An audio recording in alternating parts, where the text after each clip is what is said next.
Hello guys, I'm Ryan from MMG EVENTS and welcome to our podcast. Today we have got Paul Cook joining us. Hello Paul, can you hear me okay? I can indeed, Ryan. Amazing. So realistically, the first thing that we wanted to do is actually tell people who you are. This always seems to be something that we have to kind of like work through a little bit because there's a lot of hats and a lot of changes. So what is your actual role right now in the industry? Well, it's a really good question. And I think this has been the one that even I struggle with because I know what I do on a daily basis. But because I do wear those different hats, it can be a bit confusing. So I've narrowed it down. I'm basically a story and experience designer. And what that means is that I can write content for clients. So using whatever message they want to get out with the writing, I will design workshops and also events, whether they are in person, virtual, or hybrid. So all of it comes back to putting together a story, a narrative around where that brand, that company, that association wants to go. And it's kind of nice having the mix of the different things because they all feed into my work for clients. So yeah, it's pretty good. Cool. So I mean, at the end of the day, then it sort of takes you down different tracks, doesn't it? That's kind of what we're getting at there. Yeah. One day you can be in with an AV crew and watching an event unfold, guiding things, that kind of thing.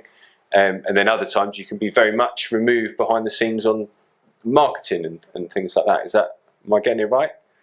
You are absolutely right. Yeah. So earlier today, I was talking to somebody about the website, uploading a number of the projects that I've got going on there.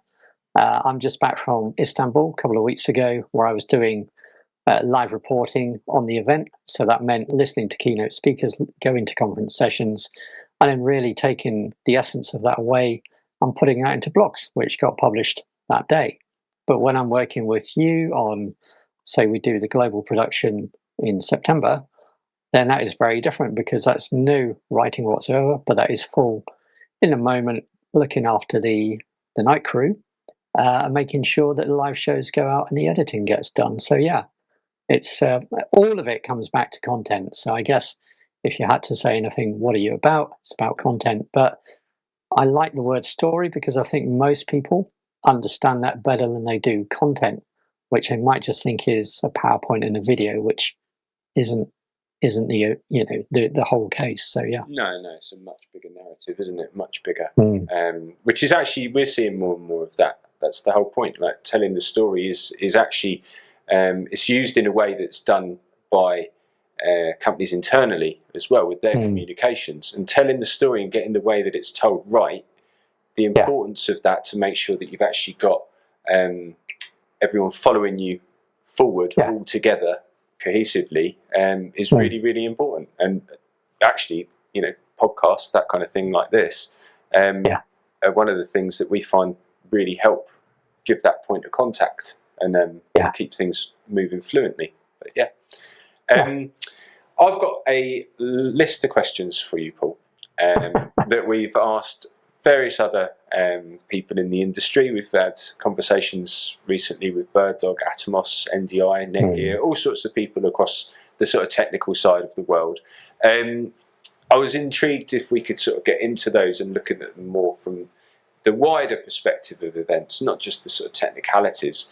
So just to kick things off straight away, it was all about finding out a little bit more about you, because obviously people within industries are more interested in the industry itself sometimes, to be fair, and the reasons why it grows the way it does. It comes down to people involved.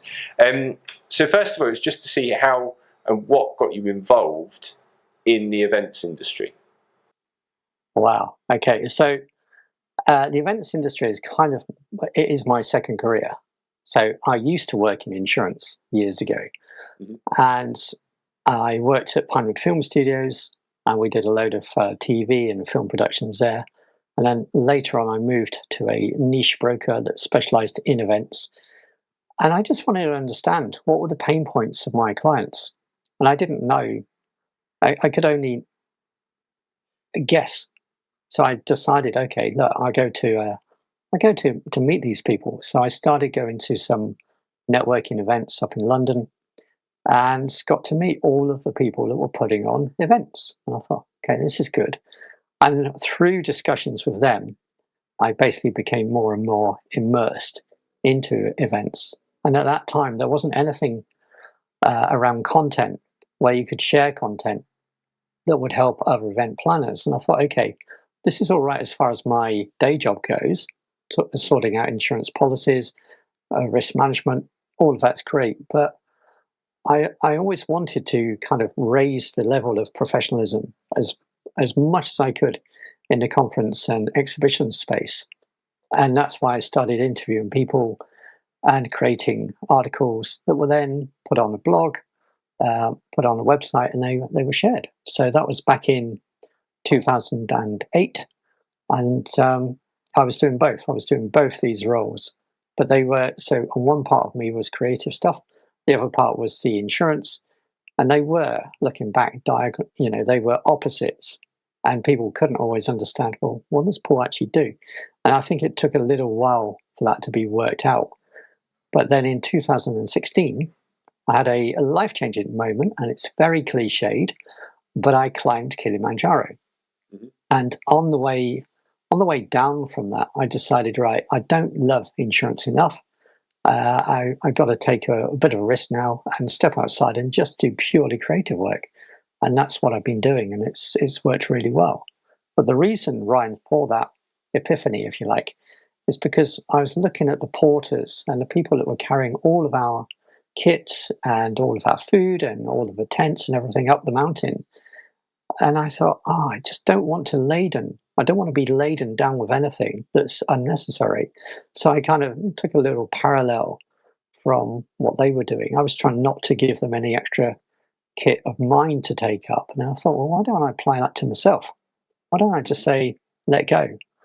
And it was quite a move because I'd been in insurance for a number of years by that time. I was very used to the way the industry worked, but I wasn't so used to putting anything.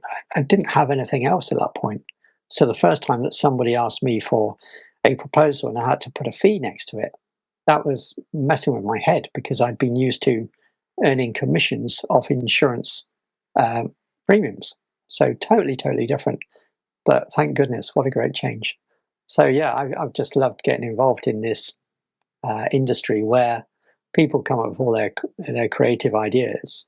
And the more that I can help them with that in terms of helping them get their story out about what they're trying to do, the better. It makes me feel warm and fuzzy inside, you know?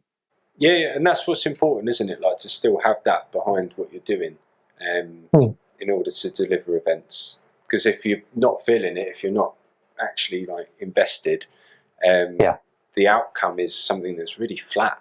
And the whole point of the event, of the message of whatever it is you're conveying, is to have that energy and to actually pass it on to other people. And obviously you can't pass it on if it's not there. No. So I totally get that.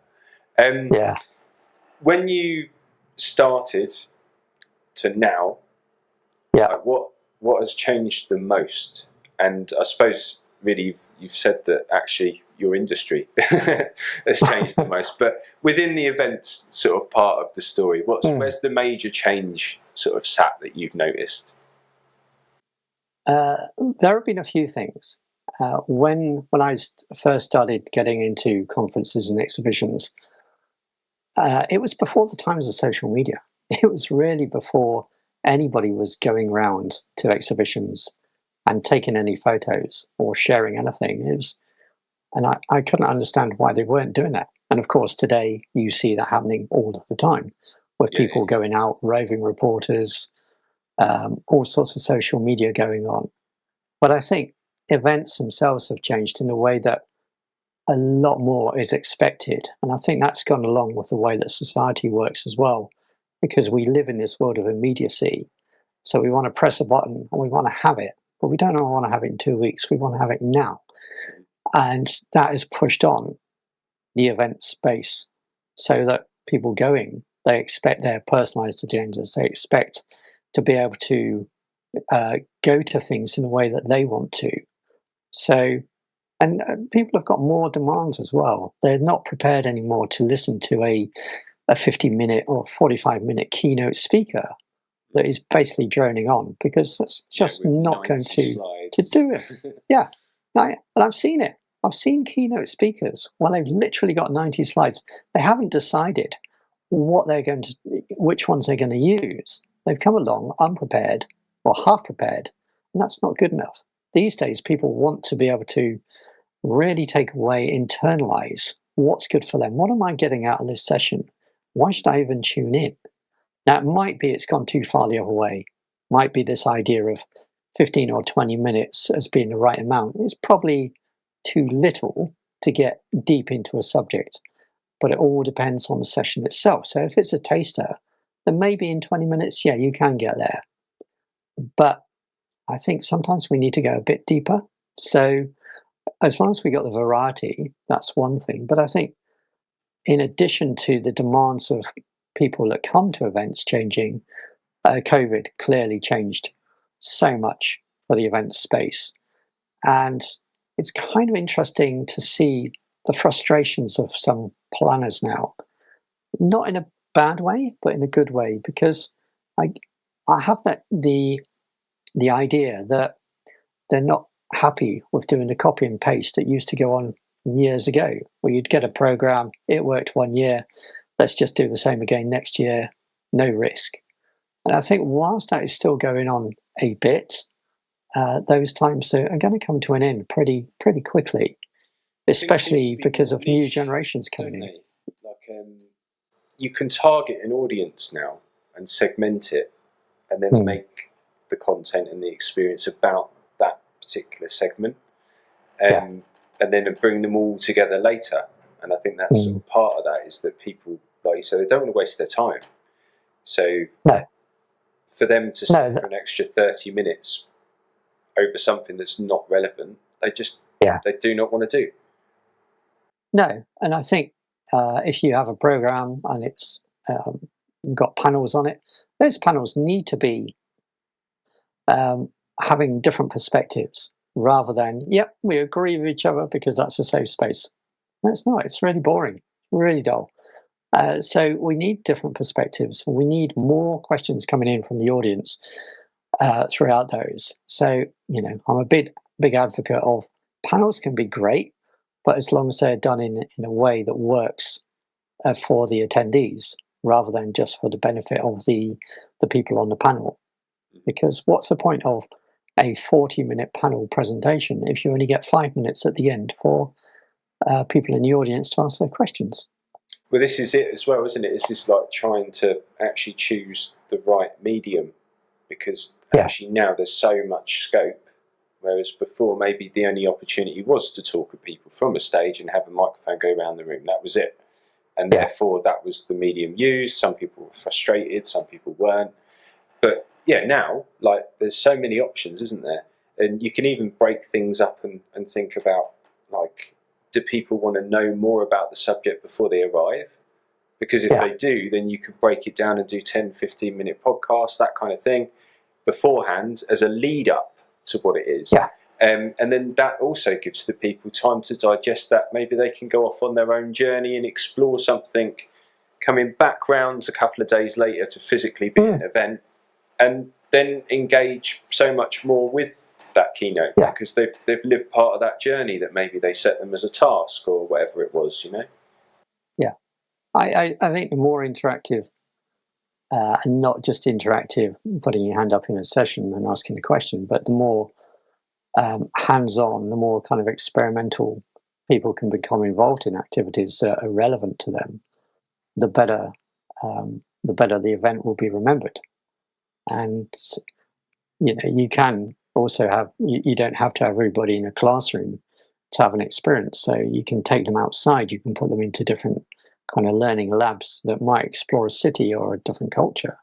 So there are always ways in which you can help people understand concepts and things that they need to do back in their day job. You said something there about memorable events, and it leads on perfectly to the next bit, as in what are your most memorable events? So obviously you've seen quite a few events, right? What is it that's stuck in your head, like at the forefront, like the top couple, and why? I think, really, I suppose. yeah, why? I think it's when somebody on the stage or in a workshop just says something that's so profound that it just sticks with you. I think that is really, really good, because you then can use that in some way, which is always great. There was a guy at a conference in Jersey many years ago, and I remember him distinctly saying, he said, "If you don't love your job, leave it." It was really that simple. And I'm like, wow, okay.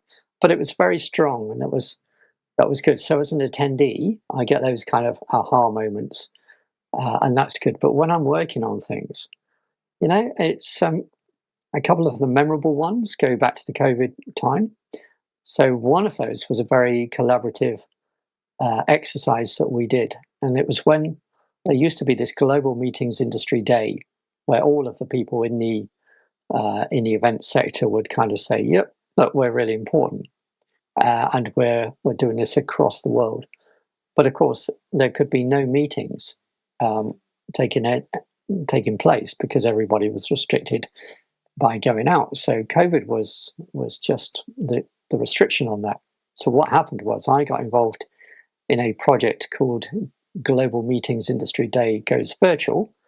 And the idea was that we would grab as many people, we get as many attendees as we could onto a 30-minute segment, which was part of this whole big virtual day of meetings going across that period. And we aimed for a Guinness Book of Records number. Now, there is no, they just plucked a figure out of the air. They plucked, you've got to get, I know, 10,000 people or whatever it was, whatever their figure was. There was no science based around it. It was just a number that they'd chosen. But we didn't quite get there, but we had around 8,000 to 8,500 people all online at the same time, taking part in an interactive kind of discussion. And the work behind the scenes, we used a messaging channel. We were all on there. There were multiple people. I worked with probably another 30, 40, 50, about 45 other people. And it was just a real privilege to be able to be on something that was potentially historic, but also it was really bringing together our events industry at that time. So that kind of got me on the chest, but it also was a great behind the scenes event to be involved in. Because in the sort of COVID era, when events didn't happen, that kind of thing, there was a lot of people that came together and took part in things that had no specific desire for like a financial outcome, because that wasn't the point. The point was that it was like minds coming together to rework how you could approach things, full stop. Yeah. Like, how can we facilitate meetings if people can't be in person? How can we facilitate people joining a room that are quarantined and can't join the room? And simple things that actually, well, I say simple, we find them simple. I don't know. There's varying degrees of how complicated it needs to be, and for different reasons. But that was something that was really great, I think, from COVID, is watching all these different groups of people all communicate and look for new solutions for things, all across the world. That's right. It was completely about the camaraderie, about the feeling that you were not alone, even though you might be in your own bedroom for weeks on end without seeing anybody else. If the virtual thing did anything, it gave the opportunity of inclusivity, and that was really important. And I think the other memorable event that I just add in there was also in this same time frame. Again, it was around the COVID time, so people couldn't get out to the degree that they had before. But we did have, in some countries, there were little clusters, there were little groups of people that could meet as long as there was a small number. We still had a lot of individuals at home, at their offices, just by themselves. But one of the events that you and I worked on was a virtual awards, where we had virtual awards in multiple languages, And the client said that they wanted to recognize their employees. That was great. We thought, no problem. They all know who they are and they all know where they're supposed to be sat and how they're looking at the camera. No, we want to surprise them, they said. Okay, right. So you want to surprise people that don't know that they might be on a camera. Yeah. But we did it. We identified the people, and when it came to them being recognized, the looks of pleasure and just like, wow, this is amazing, were just brilliant. And I think, there was, I made that sound really simple. It was so complex. But honestly, we looked at all of the different ways in which we could make it work, figured it out well beforehand, then tested it. And then so when it did go live, we did. And sometimes we had an individual that would basically be, at their home. Sometimes we had to pick people out of little groups. And that was interesting, but it was so rewarding to do as well. And there was a gentleman sat at a table with a glass, getting ready. And then it cut to him in the room, and he was just like, whoa, and just ran towards the camera, like celebrating. So yeah, there was definitely some minutes that were captured there that were like, real emotion. So, and it was worth doing, wasn't it? It was worth them not knowing who they were. Yeah. It just created a much bigger thing that obviously we were orchestrating. Yeah, absolutely. It absolutely was. And I think also it underlines the point that, when we did this, a load of people had been like, oh, we're fatigued because it's all video, it's all virtual content, and we're just so bored of it now. But my argument has always been, and you know this, that if the content is not good, then people are going to get tired because you're not paying attention. But when you're really thinking about how things are going to be received and how you're going to make them work, then that's where the skill is, because then people will not get bored and they will stay online. Storytelling there, doesn't it? Yeah. I mean, we watch movies, right, for like 3 hours at a go. No problem. Nobody ever gets up in the middle of a cinema and goes, right, I'm off now. I can't stand any more of this, because it moves along at a pace. And if we are getting people to come on to virtual events and they don't know what they're doing and they're a bit dull and they haven't prepared because they think they can wing it, which is the worst thing you can do, then these things happen and people will get fatigued. But when you've got opportunities of really embracing that emotion, you can feel it. You could feel, like you said, about that guy coming through the camera. And everybody else picks up on that. And the comments that we got were like, oh, it's amazing, look at him, he's great, And that's brilliant. They knew that the other people were on the end as well, if you see what I mean, like, because of the way they were shown on all the screens in the different spaces, like that connection, although it looked like he was just running at, obviously, a camera, a piece of glass, he felt that he was running towards them, to make the connection. So that was cool. It was definitely cool. Yeah. I don't know if I've got other questions. I'm sure I have. So that's memorable. Oh, I mean, here's just a little sort of magic ball kind of moment, really, which is the idea of looking at what the future of the events industry is. I know that you've got, like, same as me, actually, sort of quite high values in terms of like inclusivity and accessibility and things like that. So I guess it's sort of around that kind of idea, is it? Or is it something completely different? I think that if the events industry stays as it is, in terms of we are pre-COVID, all about in-person, all about just going to different destinations and venues, that's great, because there is a business that needs to rely on that, and the face-to-face interaction is huge, and we get that. But I think the missed opportunity would be if we ignored all of the lessons that we've learned through COVID and prior to that, because we had virtual events, we've had open university in this country since the 50s. So it isn't as though remote learning is something that is brand new, because it isn't. But I do feel that what we're looking for now, companies won't come to you and say, yeah, I want a hybrid event. They're not going to use that language. They're simply going to say, I need an event. It's got to go to these people. And also, I want to record some stuff online or maybe stream it. And they use that kind of terminology. And I think we will see more of that come on, especially when some of these sustainable initiatives really start to bite. And I feel that that's going to start to happen in the next few years. Now, you might say, but Paul, we've been banging on about this for the last 20 years. Why in the next few? Well, we're getting ever closer to these kind of targets that people have set from their countries. So I think there will be more around that issue of, well, do we really need to bring 10,000 people across for our annual conference? Probably not. Maybe we can have them in mini regional hubs. Maybe we can do something else. But the big one that's cropping up with inclusivity is around the whole business of accessibility. And we don't do nearly enough. And that's not just in the event sector, but that is across all industries, I feel. I was reading only yesterday on several LinkedIn posts that in education, it's a real issue if you have a child that's got a condition that a school is not used to.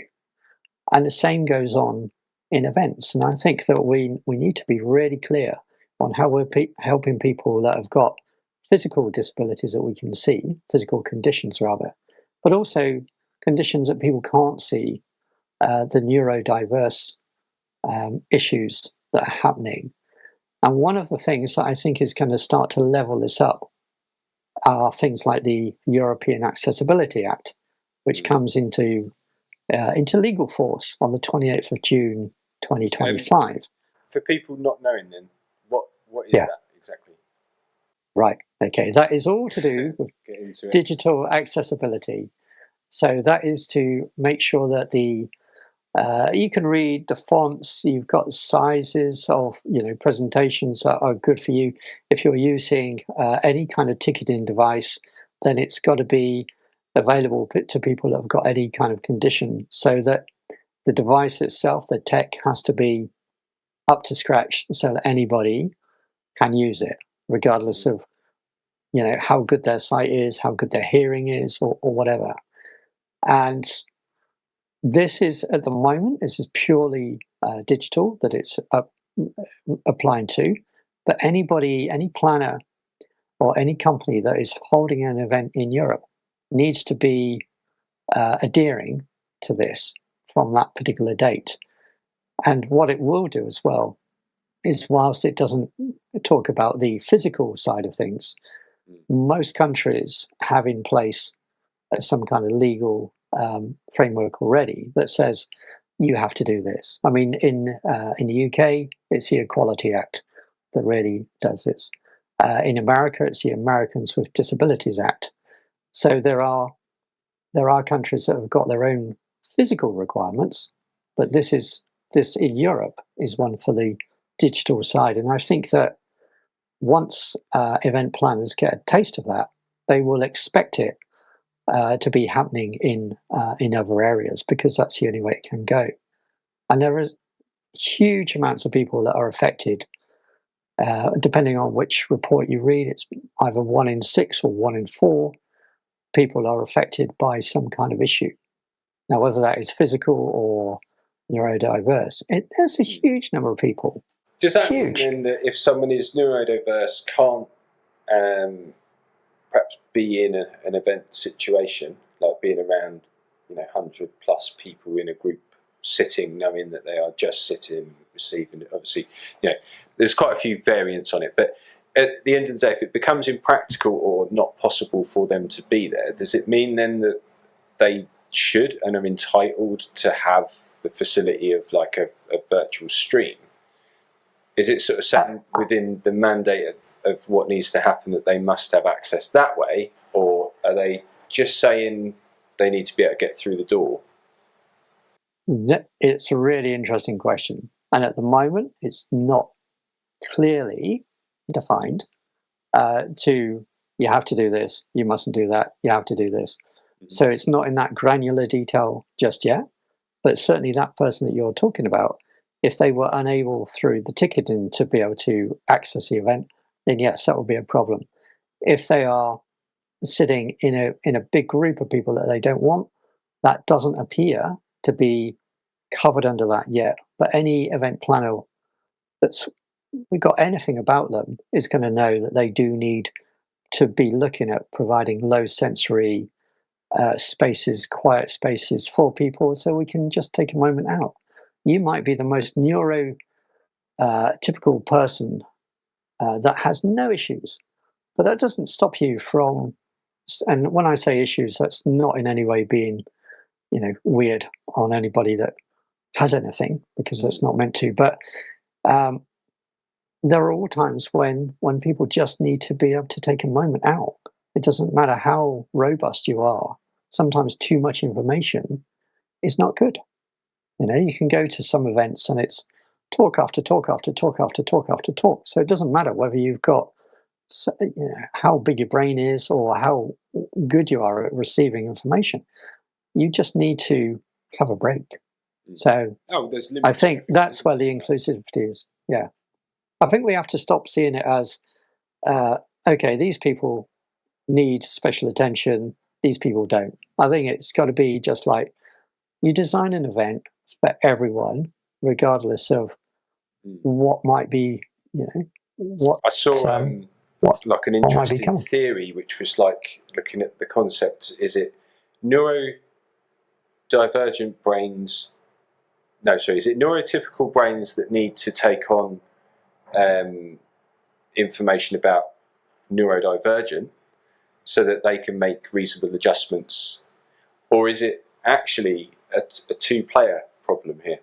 And actually, is it that neurodivergent and neurotypical people, they both equally need to understand the other side of the other brain in order to make the bridges and to understand those bridge points, which I thought actually that was a great way of looking at it. And it was presented by a group of people that were neurodivergent, but then also, anyway, there's a TED Talk, so if you Google it, then you can see a lot more about it.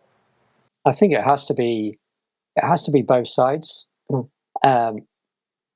because otherwise, society won't move forward in the way that it needs to.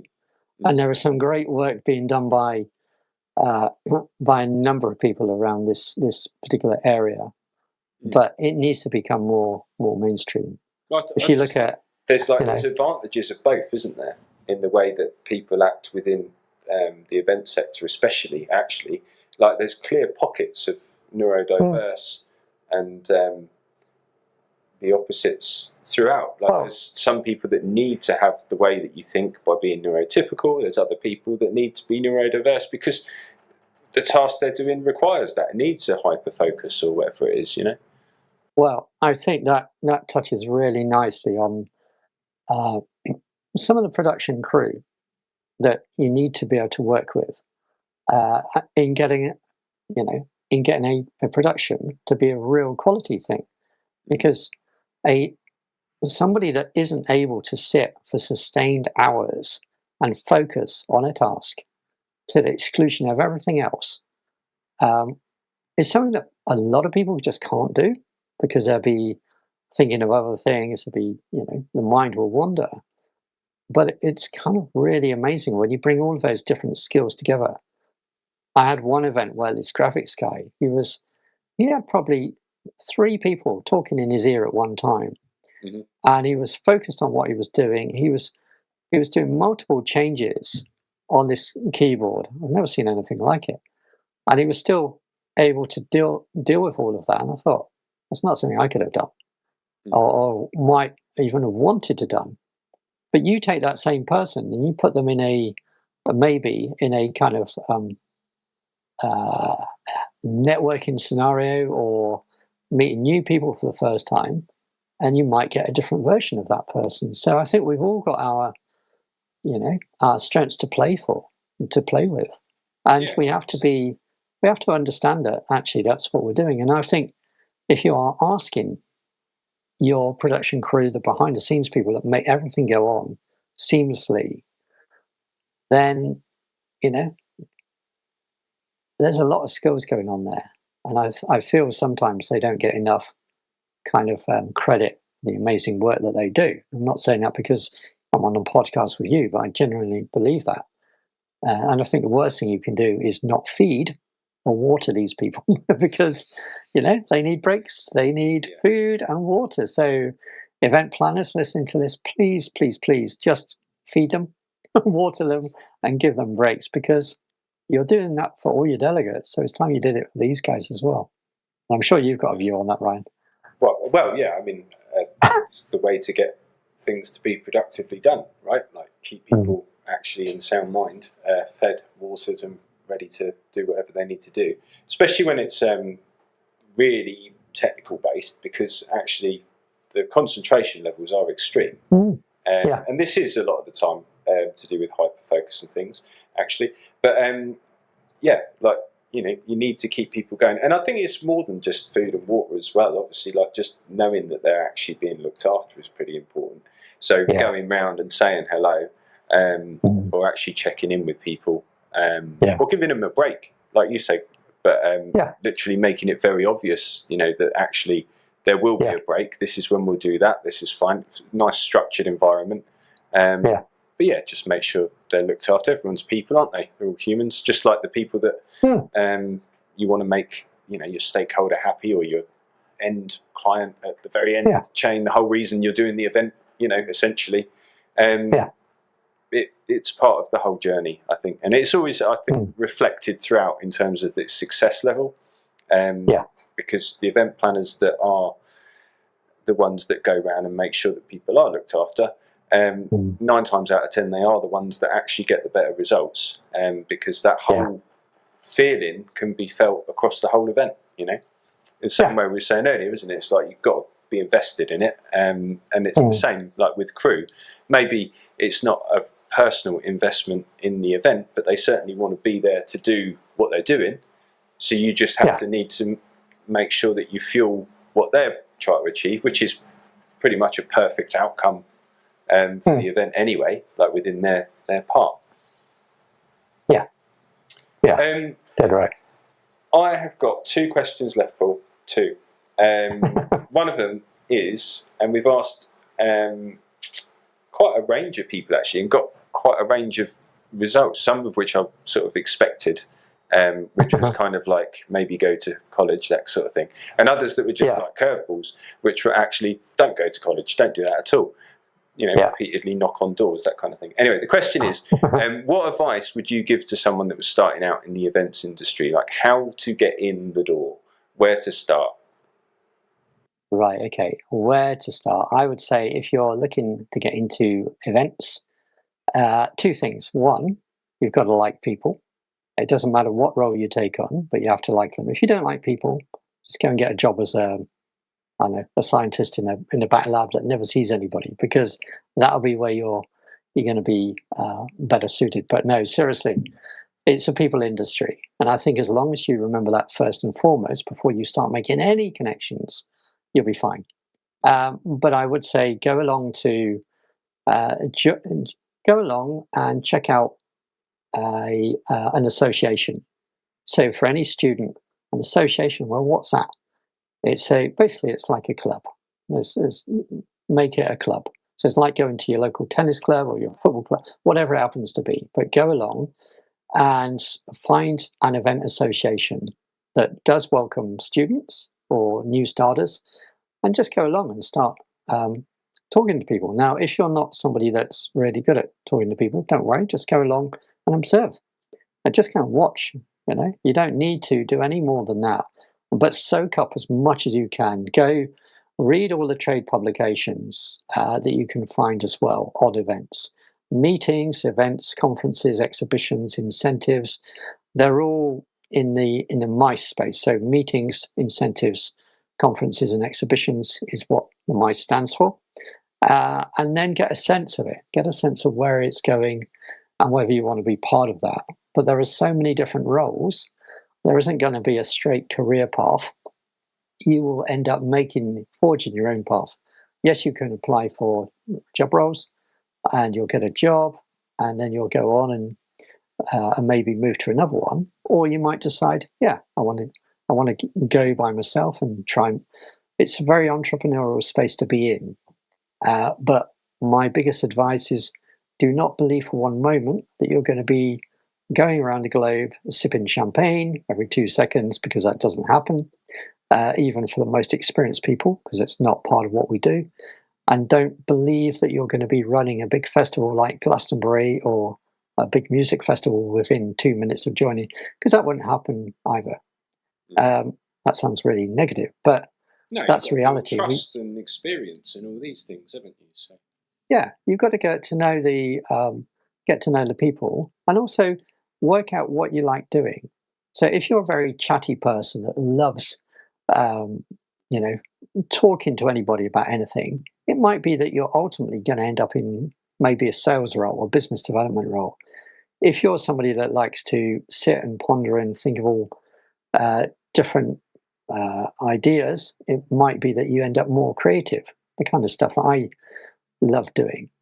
But if you're not doing that, you might want to be looking at doing logistics. Now, if you're doing logistics, it will be lots of detail, lots of spreadsheets, lots of making sure everybody's in the right place at the right time. So if you automatically are an organizer in your family, it might be, oh yeah, this appeals to me.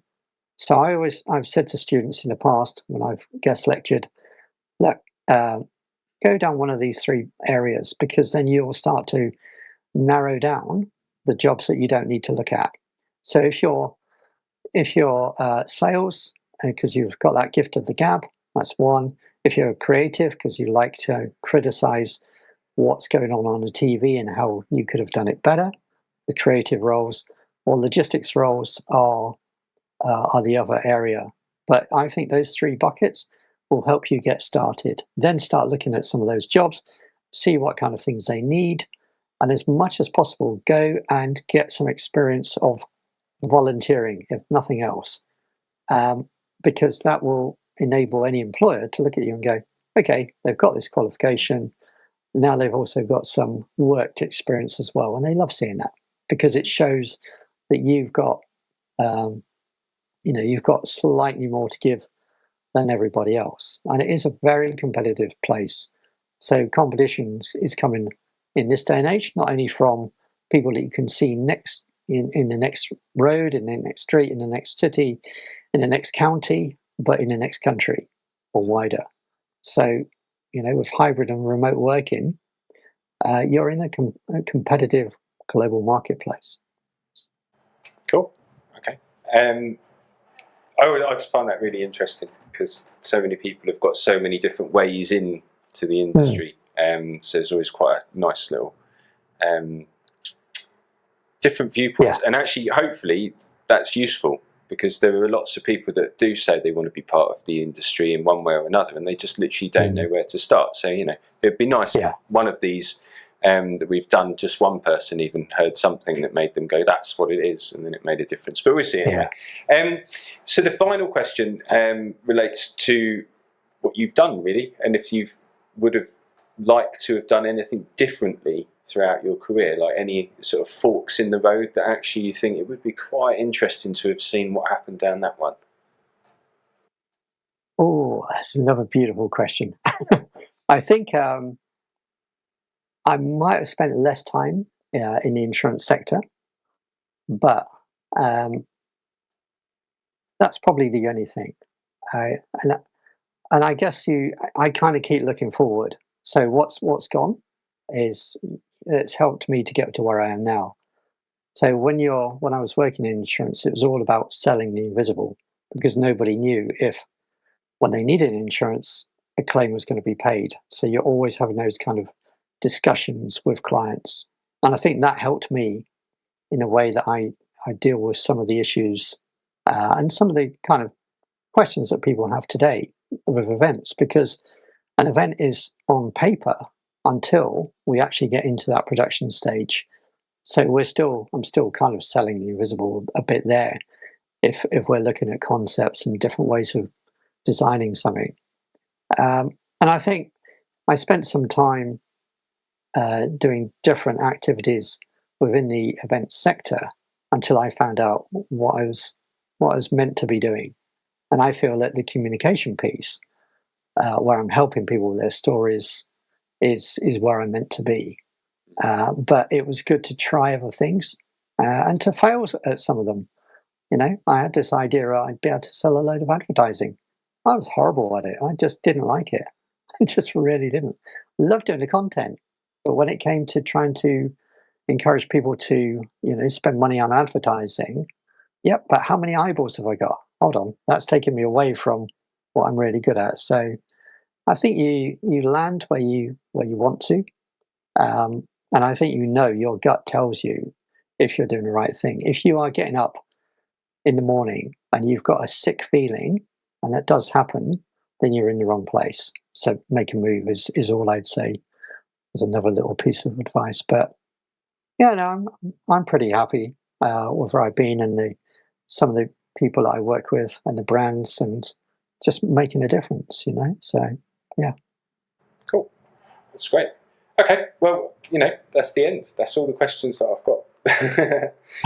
Brilliant. I don't know if there's anything else that you wanted to add, or if you want to just tell people somewhere that they can find more about you or anything like that. But certainly, when these episodes go out, we put links to the relevant places anyway. But if there's a website or anything like that, perhaps if you just sort of let us know. Yeah, paulcookstoryteller.com is the website address where you'll be able to find me and a few of the projects that I worked on. And if anybody's got any questions, then connect on LinkedIn. You'll find me. Just type in Paul Cook events, and yeah, I'll be there. I think it's Paul Cook 7. But yeah, happy to share, because that's all we can do. We can share our learnings with other people, and I think it's a good industry to be in. It can be really quite collegiate, where we're all helping each other, and sometimes it can be uber competitive, where we don't want to let anybody else in. So it's got a lovely mix of a dynamic that never stands still, and I think that's what keeps me engaged with it. Keeps you on your toes. Cool. All right, well, let's wrap it up there. Let's finish it for today. So that's the MMG podcast. If you want to hear more, then subscribe, like, all those kind of things. Thank you, Paul. See you soon.